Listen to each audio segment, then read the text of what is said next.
एक गांव में रोहन और पिंकी नाम के पति पत्नी रहते थे। वो दोनों बहुत ही गरीब थे।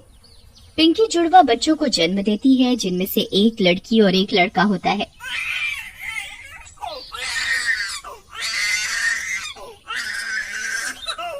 अरे रोहन जी, खुश हो जाइए, आपको जुड़वा बच्चे हुए हैं, जिनमें से एक लड़की और एक लड़का है।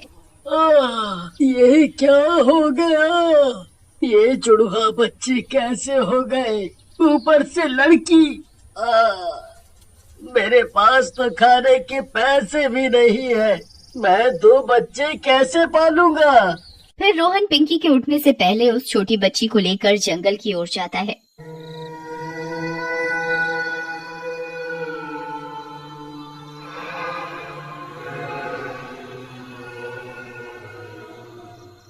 बच्ची उसकी गोद में रो रही होती है।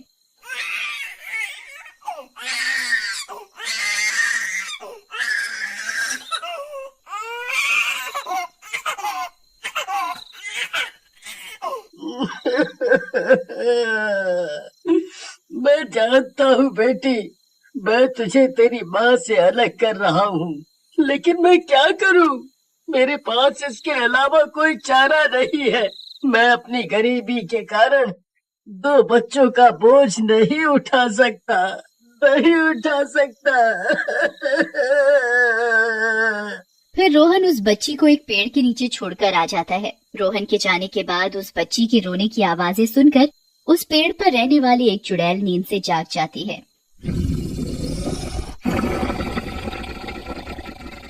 ये कौन है जो इतना जोर जोर से रो रहा है और मेरी नींद और आराम में दखल दे रहा है? चुड़ैल नीचे उतरती है और बच्ची के पास जाती है।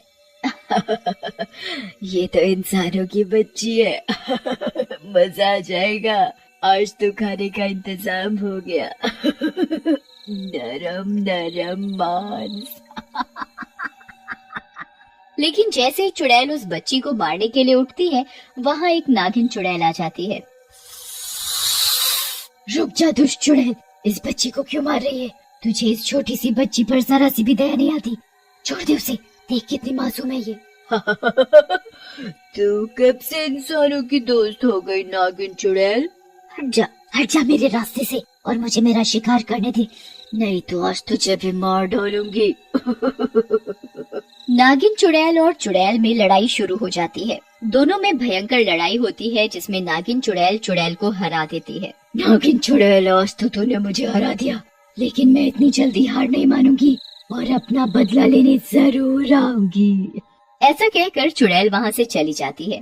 नागिन चुड़ैल उस रोती हुई बच्ची को उठाती है। वाह, कितनी प्यारी बच्ची है, इसे कोई कैसे यहाँ जंगल में मरने के लिए छोड़ सकता है? ये इंसान भी कितना निर्दयी हो गया है। वो बच्ची भी नागिन चुड़ैल की गोद में आकर चुप हो जाती है और नागिन चुड़ैल को देखकर मुस्कुराने लगती है। कितनी प्यारी मुस्कान है बच्ची की। मैंने फैसला कर लिया है, चाहे इंसानों ने इसे छोड़ दिया है, लेकिन मैं इस बच्ची को माँ की कमी नहीं होने दूंगी। मैं पालूंगी इसे। इसके बाद नागिन चुड़ैल एक औरत का रूप बना लेती है और उस बच्ची को पालने लगती है, और बच्ची भी धीरे धीरे बड़ी होने लगती है। नागिन चुड़ैल उस बच्ची का नाम चुटकी रख देती है। एक दिन चुटकी खेलते खेलते नागिन चुड़ैल के पास आती है और बोलती है, माँ, मैं अकेले खेलते खेलते ऊब गई हूँ, यहाँ से चलो। इस जंगल में अकेले कब तक रहेंगे? मैं जब भी आपकी बस्ती में चलने के लिए बोलती हूँ आप टाल देते हो, लेकिन मैं अब आपकी बात नहीं सुनूंगी। अब तो आपको चलना ही होगा। चुटकी की जिद के आगे नागिन चुड़ैल हार मान जाती है और चलने के लिए तैयार हो जाती है, और चुटकी के असली माँ बाप के गांव में ही रहने के लिए आ जाते हैं। धीरे धीरे चुटकी और नागिन चुड़ैल के अच्छे स्वभाव के कारण पूरे गांव वाले उन्हें प्यार करने लगते हैं। नागिन चुड़ैल भी अपना नाम सुषमा रख लेती है। एक रात जब सुषमा कुएं से पानी लेकर आ रही होती है, तभी वो जंगल वाली चुड़ैल वहाँ जाती है। क्यों नागिन चुड़ैल, बहुत ही सुंदर नाम रखा है तुमने नागिन चुड़ैल। वाह, मजा आ गया। चुड़ैल, तुम यहाँ कैसे आ गई? तुम यहाँ से चली जाओ। देखो, पूरा गांव मेरी इज्जत करता है और मेरी बेटी यहाँ बहुत खुश है। तुम हमसे हमारी खुशियाँ मत छीनो। चली जाओ, मैं तुम्हारे आगे हाथ जोड़ती हूँ। तुम में कब से इंसानों वाली भावनाएं आ गई? तुम चुड़ैलो भूल गई, हमें सिर्फ लोगों की खुशियाँ छीननी आती है। ऐसा कहकर चुड़ैल वहाँ से गायब हो जाती है, और उसी रात जब चुटकी घर पर सो रही होती है, तब वो चुटकी को उठा लेती है और गोद में उठाकर उड़कर जंगल ले जाती है।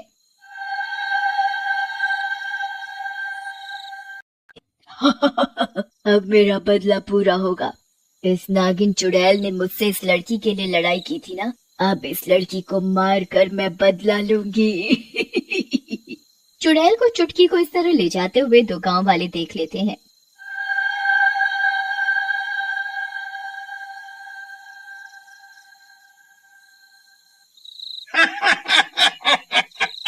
अरे ई का है, इतनी रात को चुटकी कैसे उड़ रही है? देख देख। चुप करो तुम, इस उड़ में दांत दिखाए जा रहे हो। ध्यान से देख, चुड़ैल है, उसे उड़ा कर ले जा रही है।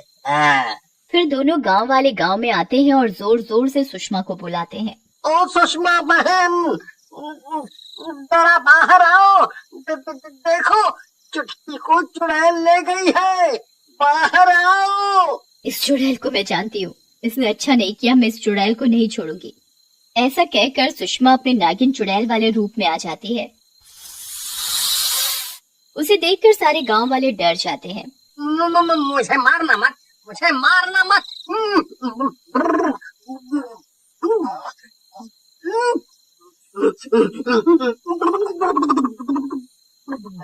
तब तक वहाँ रोहन और पिंकी भी आ जाते हैं। अरे सुषमा बहन, ई का हुआ?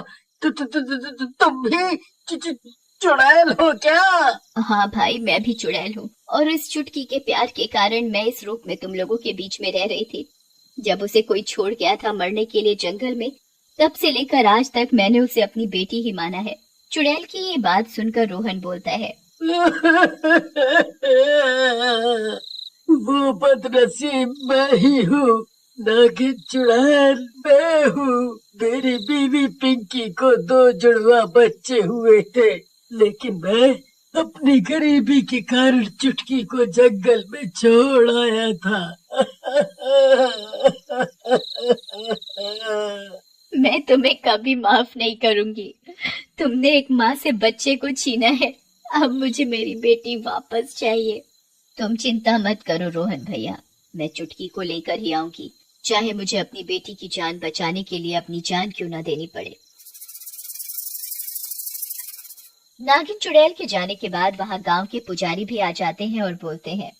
गांव वालों का ऐसा प्यार मैंने कभी नहीं देखा। एक इंसान के बच्चे के लिए चुड़ैल लड़ रही है, हमें भी कुछ करना होगा। पुजारी के कहने पर गांव वाले भी जंगल की तरफ जाते हैं। वहीं दूसरी ओर जंगल में, बाहर निकल दुष्ट चुड़ैल, कहाँ छुपा रखा है मेरी चुटकी को? आ गई तू, मुझे पता था तू आएगी अपनी बेटी को बचाने, लेकिन अब की बार तुम मुझसे नहीं बच पाएगी। इतने सालों में मैं बहुत शक्तिशाली हो गई हूँ। ऐसा कहकर चुड़ैल नागिन चुड़ैल को बांध देती है और मारने लगती है। तभी चुटकी उनकी सारी बात सुन लेती है और बीच में आ जाती है। नहीं नहीं चुड़ैल जी, मेरी माँ को मत मारो। ये जो भी हो मुझे नहीं पता, ये सिर्फ मेरी माँ है।